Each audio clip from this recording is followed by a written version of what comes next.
Welcome to the Foxtails International podcast, where every week we explore new stories and tell old tales. We help build a community through the ancient art of storytelling. We tell our stories and hope to inspire you to find your voice, to stand up and sing out. Our stories shape our world. Your stories can change the world. I disagree with Shakespeare. We are more than actors on a stage. You are the author of your life story. Share the link with your friends. Support us by joining our Patreon team. And make sure you subscribe so you never miss an episode. Join us every week to fall in love with the world and all of its possibilities. In today's episode, we celebrate our connection to the web of life. How many of you eat food? How many of you have ever been eaten before? Bzz, bzz. Well, many years ago, I had this little epiphany when I was working at a summer camp. And when I first wrote the story, it was about me and the kids at camp. But then later on, when I published it as a children's picture book, as a book for younger readers, I thought, I'm going to make myself a child again, because the story is true in both instances. And if you think about it, every time you put food in your mouth, you are part of the web of life. And right now, on your eyebrow, there are little tiny creatures related to spiders, so not insects, but mites, that are eating the dead skin at the root of your eyebrow. And we have done the genetic test. Actually, a friend of mine did this testing where they can look at the genetics of that little creature and tell where in the world your ancestors are from. Because how do you get those creatures on your face? Who's the first person to kiss you when you're born? Usually your mother and or your father. And so they migrate from your parents' face onto your face. And these little creatures are eating you right now. And we can track the genetics to know whether your ancestors are from Eastern Europe or Africa, Scandinavia, or Asia, or Latin America, or North America by the insects that are eating you. Wait a minute. Kind of blows your mind when you start to think about how infinitely and intricately we are connected in this web of life, and how science actually gives us the key to understanding those connections. I've said too much. This story is a celebration of that connection. Well, one last little thing. This story is also a little bit like a jigsaw puzzle. You know how when you dump all the pieces out on the table, they don't seem to make sense at first, but you put together the big ones that kind of go together easily, or maybe the border, and then eventually those harder pieces fit in, kind of like a mystery. When you're reading a book or watching a movie, do you try to figure out what's going to happen next? Seriously, raise your hand. And if your hand is up, give yourself a pat on the back. That's a sign of a mature reader, to try to make predictions. It's also a good science skill to make predictions about potential outcomes. You look at the data, look at the evidence, and try to guess what's going to happen next. I will tell you, at first this story seems like a random series of pieces, but eventually you'll see how some of these pieces go together, and maybe you can figure out how it ends before I get there. How can you solve the mystery that is our connection to the web of life? There's nothing I would rather do than go fishing with my dad. I was in heaven, sitting in a boat, fishing with my dad. Why, even still, when I go to visit him, one of the things we almost always do is we go fishing at Laurel Lakes in Tennessee, right down the road from his house and our family's historic farm where my father still lives. And I love to catch fish. Everyone does. But even if you're not catching fish, it's just a great day to be in a boat, on the water, the sun shining, the birds singing. I remember one day, I was maybe about 10 years old, and we're fishing on my favorite lake. It was just a little farm pond we called Dragonfly Pond. And as we were rowing around in a little john boat, bzz, ow, bzz, ah, bzz, ah, ooh, ah, ah, the mosquitoes were eating us alive. Now, I'm not a complainer.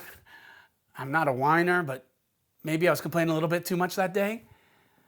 Because my father said, don't complain about the mosquitoes. They're just doing their job.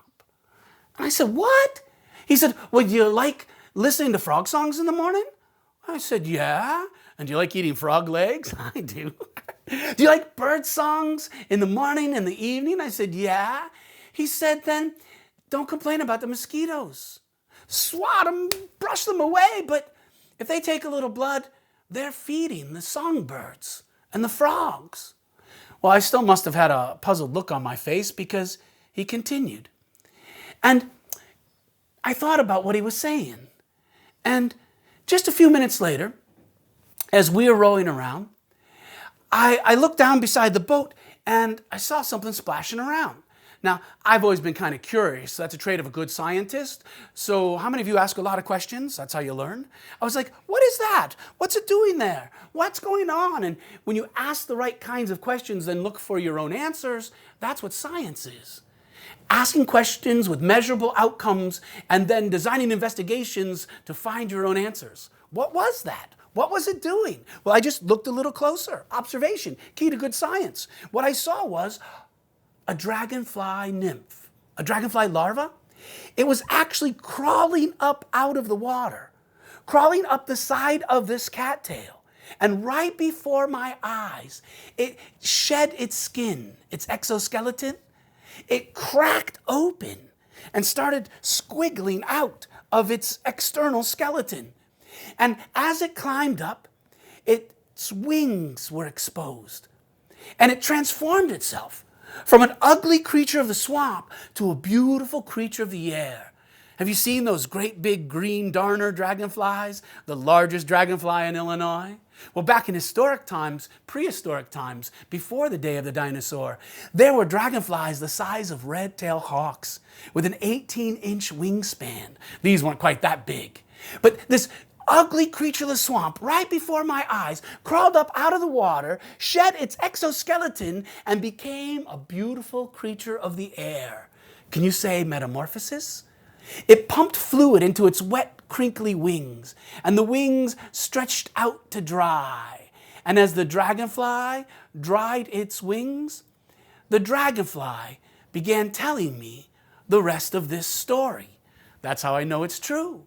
Because just a few minutes later, bzz, the mosquitoes were eating us alive, and there goes one with a pint of my blood. His belly big and red. It flew away with my blood. Well, as that mosquito flew away, the dragonfly's wings were now dry. He jumped up off that cattail, or she, zipped out and ate that mosquito who had eaten me. Let's hear it for dragonflies. Yay! My father told me that one dragonfly will eat more than 1,000 mosquitoes. Let's hear it for dragonflies. Yay! My father also said that they are the hawk of the insect world, that they can fly at 60 miles an hour. That's as fast as a car on the highway. But with those 4 wings, they can also helicopter, fly perfectly still and hover there as they're surveying the territory, looking for something to eat. And they have 6 legs, a true insect, and they use those legs like a basket as they're zipping around to catch other insects. Well, as that dragonfly was eating deer flies and horse flies, let's hear for dragonflies, she met another dragonfly. And they started talking about Shakespeare and poetry, and I'm living proof that poetry works. My wife married me in part because of the poetry that I wrote for her. Well, as these 2 dragonflies were flying around, hey, what are you doing later? You want to come over to my place? They began to fly together, with one kind of landing on the back and touching their tails together. Now, this is a very important part of science. And all I'll say is you and I would not be here without this part of science. But have you ever seen 2 dragonflies fly together? Well, after a while, they separated. And the one who had eaten that mosquito who had eaten me, she flew off by herself. And she began touching the water with her tail as she was flying. I said, Dad, what is she doing? He said, well, she's laying eggs. And I said, Dad, why does she lay so many? He said, well, because many of those eggs won't hatch. And those that do, they'll get eaten by minnows or tadpoles before they're big enough to eat a tadpole or a minnow. They might lay 1,000 eggs. And out of those 1,000 eggs, maybe just a handful will become the adult that we just saw a few moments ago. And then my father said, think about it. You started as a tiny little egg inside your mama. All of us did. And for a while, you were like a tadpole. You had a little tail. And you went through the same kinds of transformations that dragonfly went through. A dragonfly goes through incomplete metamorphosis. It goes from nymph to nymph to nymph to adult. It doesn't go through the pupa stage like a caterpillar. And so they call it incomplete metamorphosis. You know the word, metamorphosis? Meta means big, morph means change. Well, my father was always comparing our lives to the lives of our wild kin. But I had to stop and think about it. In what ways will I transform from childhood to adulthood? In what ways will I grow and change? Well, just then, the dragonfly must have finished laying eggs because it landed on a lily pad. And no sooner had it landed than a great big bullfrog whipped out its tongue and swallowed the dragonfly whole. Brrrm, brrrm. You know the frog. He lives in two worlds. That's what amphibian means. He sings to the moon, hoping another frog hears his song. He loves sitting in the cool, muddy water with his toes in the mud, and his two nostrils smelling the muddy night air, and singing because it feels good in his throat. Brrrm, brrrm. Shh. Just then, he heard another frog on the other side of the pond. Now, part of the reason they sing, my father told me, is it's territorial. It's sometimes calling for a mate, like, hey, I'm over here. And sometimes it's territorial, saying, this is my turf, this is my turf. And if you hear my song, you're too close and you better move away if you know what's good for you. Well, this other song began singing. This frog was singing, and it wasn't too far away. Well, the frog who had eaten that dragonfly, who had eaten that mosquito, who had eaten me, began swimming across the pond, swimming towards that other frog. Right now, imagine you're sitting in the boat with me, and imagine it's sunset, and the sky's on fire, red and orange and purple, and the only ripples as the sunlight, the sky fire is reflected in the water, and it looks like the water's on fire. The only ripples are made by that splash. Up comes a largemouth bass. A huge fish comes up from the bottom of the lake and swallows the bullfrog whole. Swims off to the bottom, resting and digesting with the bullfrog in his belly. I said, Dad, did you see that? He said, yeah, let's get a little closer. And he starts rowing over towards that frog, where that bass had eaten that frog. Now, my father, who taught me everything I know about fishing, I decided to tie on a new lure. I took a jointed Rapala. It's actually carved out of balsam wood so it floats. It has a little swivel in the middle of its back, so when you wiggle it, it swims like a wounded minnow. If you know about predator-prey relationships, you know they go for the sick or wounded. An easy catch for them, which also means an easy catch for me. So I tied on my favorite lure, and I stared at that spot where that frog had just disappeared. And my dad's like, you can't hit that little spot from way over here, as if to double dog dare me. You see, the surface of the pond was mostly covered with duckweed and lily pad, except where that bass had jumped. There was a spot about the size of a basketball hoop where there were no weeds. So I stared at that spot, concentrating, meditating. I think I can, I think I can, I think I can. I know I can, I know I can, I know I can.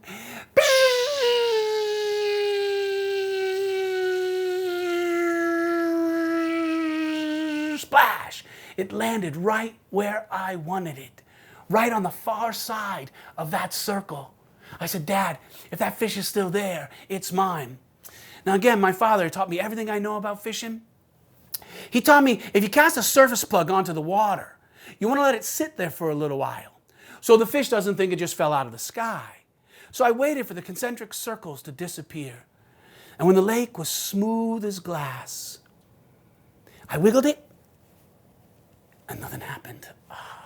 They don't always take it that first time. But as we sat there and I waited for the concentric circles to disappear, caw, caw, caw, a big black crow flew across that blood-red sky. I heard the squawk of a great blue heron as it flew in to land on the distant shore. I saw a raccoon in the weeds catching crawfish and washing his dinner before he ate it. And I saw a spider web in the tree right there beside us. And somehow I knew, well, more than know, I felt that like the virtually invisible strands of the spider's web, that crawfish and raccoon, that great blue heron and crow, that eagle circling high above, that frog and that fish, somehow we were all connected. Well, just then, I wiggled it, and I wiggled it, and I wiggled it, and nothing happened. And I was ready to give up. Maybe you know better. I should know better. You should never give up. Sometimes as soon as you do, that's when the magic happens. Just as I started, Shabazz took it the third time. I set the hook and he dove down deep, tried to tangle me in the weeds, but I wouldn't let it. I kept tension on the line and I reeled it in, then it exploded out of the water. Have you ever seen a fish dance across the top of the lake? You know what they're trying to do? They're trying to spit out your hook, but I wouldn't let it. I kept tension on the line, and then it dove down and went underneath the boat. I said, Dad, get the net ready. It's a big one. He said, we don't have a net, boy. So I pulled it up close. My father got his fingers in under the gills and lifted it up out of the water. The largest largemouth bass I have ever caught, even to this day. Nearly 5 pounds. Now, not a record, but that was a big fish for a little boy. Now, usually we catch a big one, we let him go. Yeah, catch and release is always a good idea. If you want there to be big fish next year, you got to let a few go this year. And also, if you take all the large predators, then the prey get out of balance. So we often let them go. But not that day. That was the biggest fish I ever caught. We put it on the stringer and we took it home. And when we got back to the little cabin on the shore of the lake, my brothers are all like, what'd you catch? What'd you catch? And I have to admit, when I held up that fish, my grin was almost about as big as a fish was. We took it to the picnic table out back because my mom got sick of us cleaning fish in her kitchen and getting scales and guts all over the place. But as my dad sat down to fillet the fish, my brothers all gathered around. My father decided to take advantage of the teachable moment. He showed us how when you close the mouth, the gills open. Open the mouth and the gills close. And in this way, a fish pumps water across its gills in the same way that you pump air into your lungs. Fish breathe water, not air. He also showed me how the top of the fish is really dark green and black. Sometimes they call him a black bass, though it's more green than black. And the belly is white. Now, you've probably not done this, but imagine swimming. Have you gone swimming on a lake? Look down. What do you see? The seaweed is green and black. So if you're above the fish, it's perfect camouflage. But if you're swimming underneath the fish, you probably have never done this. And you look up on a sunny day, what do you see? White clouds, sunlight reflected on the water. So the belly of the fish is white. In its environment, it is perfect camouflage. And then, as my father decided to fillet the fish, as he cut into it, he said, hey, boys, there's a lump in its stomach. Let's see what that bass has been eating. He cut open the stomach, and inside, yeah, you probably guessed it, there was a bullfrog. And inside the bullfrog, it may have been dissolved, but I imagine a large green darner dragonfly. And inside the dragonfly, the mosquito who had eaten me. And that night for supper, as we settled into that moment of silence before we eat to give thanks, I thought about what my father had said earlier in the day. And of course he was right. When we feed the mosquitoes, we feed the song of the frog and the splash of the largemouth bass. And as I dove into my supper, I knew then and always they would be a part of me. I call this story The Web at Dragonfly Pond for obvious reasons. Thank you. Thank you for listening.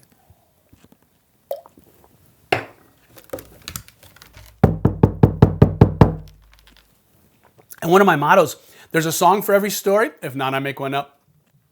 But if you look at this painting here behind me, this painting was actually done in response to this song.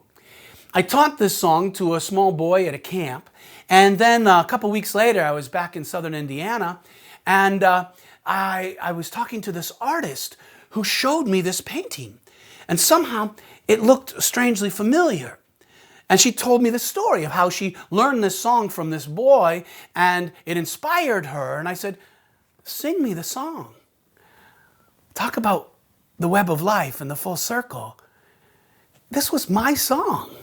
And so, of course, I had to buy the painting. It's been hanging in my office for all of these years. Take a closer look, and you'll hear each of these elements. I'll sing it by myself, and then I'll teach you some sign language, and if you like, you can sing along. It goes like this.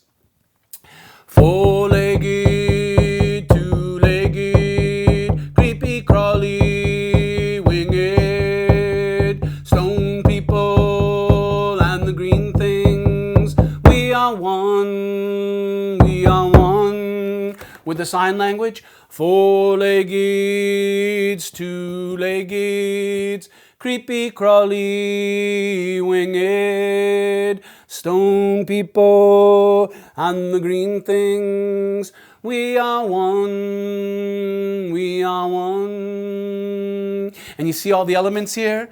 Four-leggeds, two-leggeds. Why do I point at myself when I say two-leggeds? How many legs do you have? Creepy crawlies and the winged, stone people and the green things.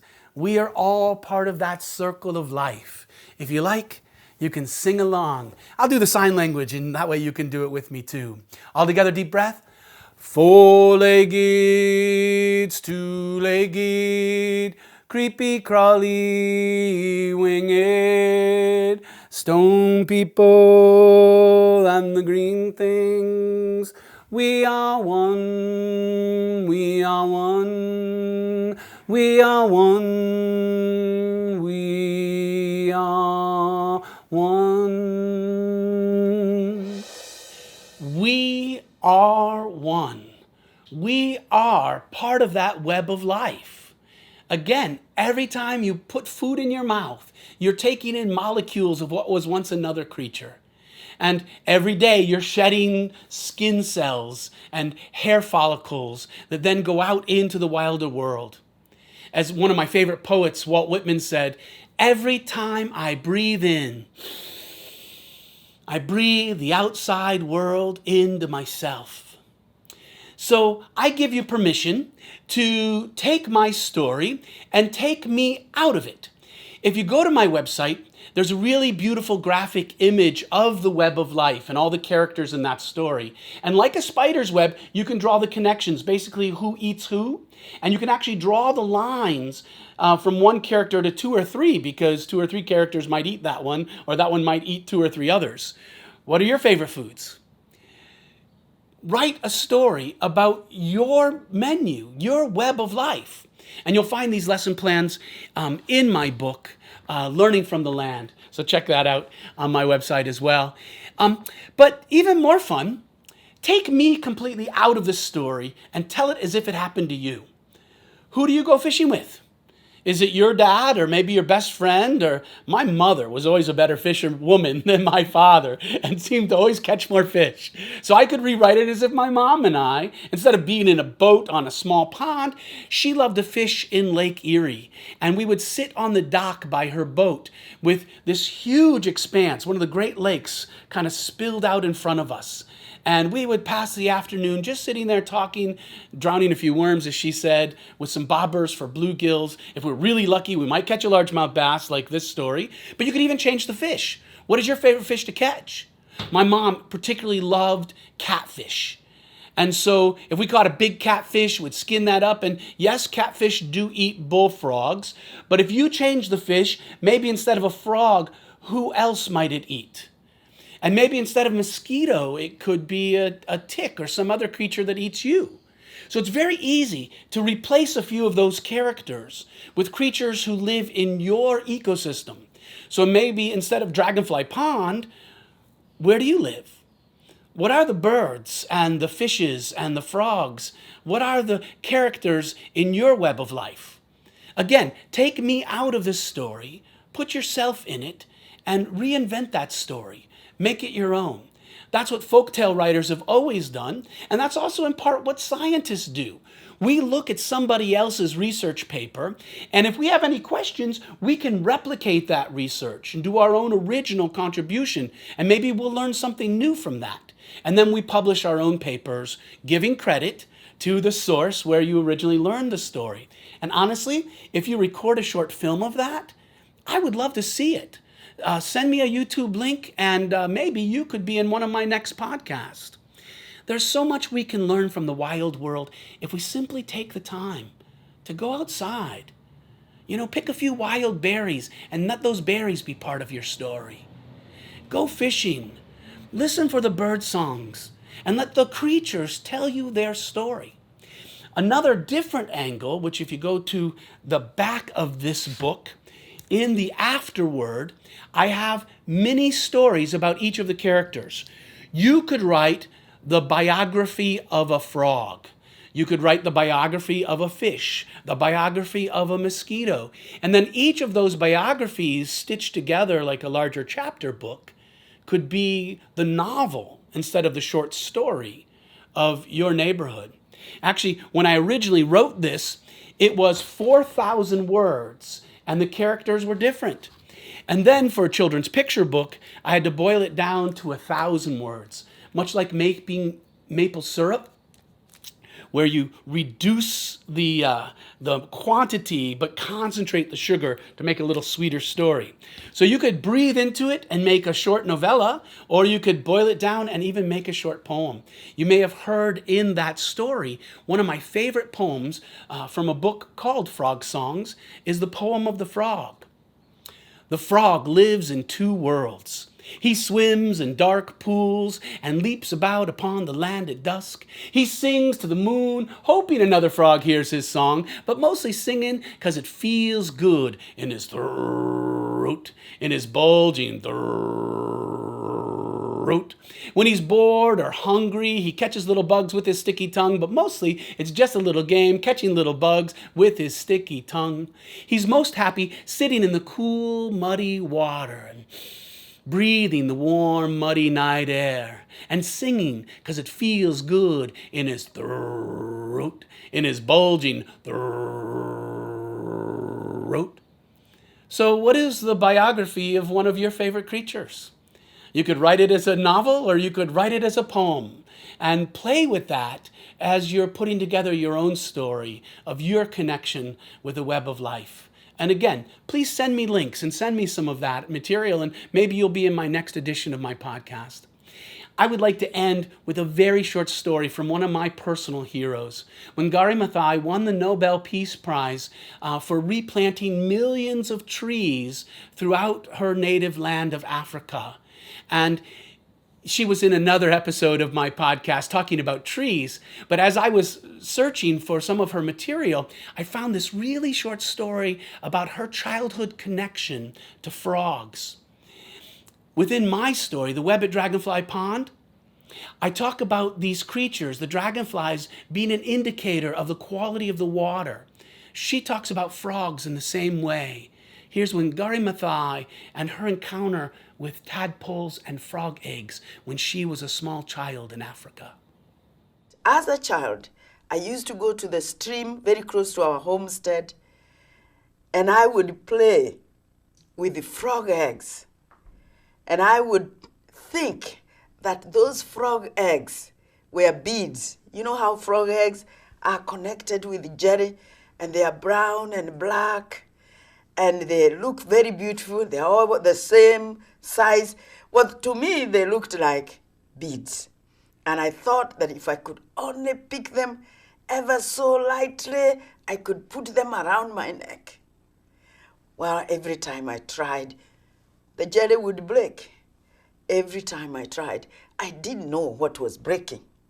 But every time I tried, they would break.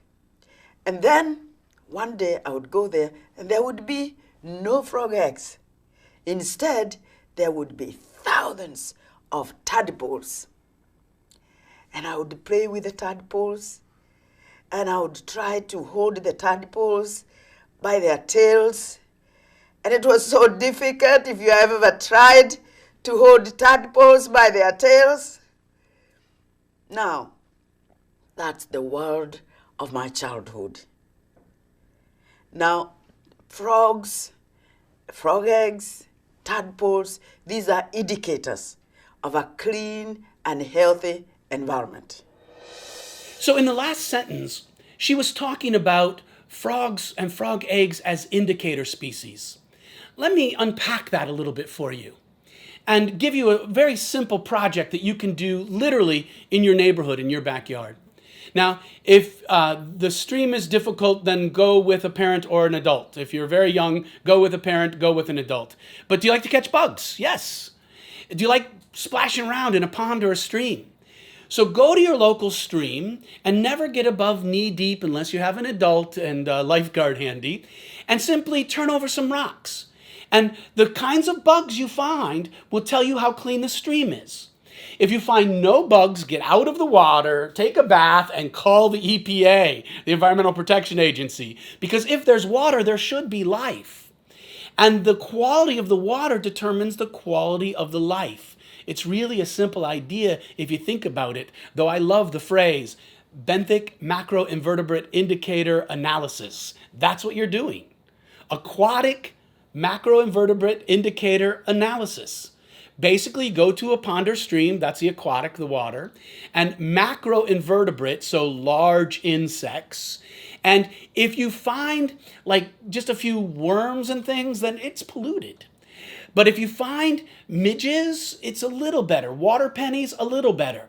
If you find dragonfly larvae or stonefly or mayfly larvae, then it is higher quality water. And simply by looking at the varieties of insects, you can easily assess how clean that pond is. And if you go online, go to my website, you can find a link to a simple guide that you can print. It's also in my book, Learning from the Land. And you can plug into your local EPA. In Illinois, it's the Illinois Department of Natural Resources and the Illinois EPA. They don't hire you. You are a citizen scientist. You volunteer your time. But every year you go out and check the stream in your backyard. You upload the data, and you are part of a team that is keeping track of the quality of water in our neighborhoods. And if each of us check the stream in our backyard, as I've been doing for years, then we have tens of thousands of scientists around the country. Part of this program actually began with high school students in Minnesota listening to frog songs. And so the varieties of frogs will tell you how healthy the stream is, just as the variety of insects. There are different ways that you can do this kind of indicator analysis, but the important thing, do it. Go outside, catch some bugs, keep a list of what varieties, listen to frog songs, keep a list of what varieties, and then contribute that data to ongoing scientific studies. Thank you for listening. Thank you for joining us for another episode of Foxtails International Podcast. Follow this link to invite me to your community, or take a look at my schedule to see when I might be performing near you. Share the link with your friends, support us by joining our Patreon team, and make sure you subscribe so you never miss an episode. Join us every week to fall in love with the world and all of its possibilities.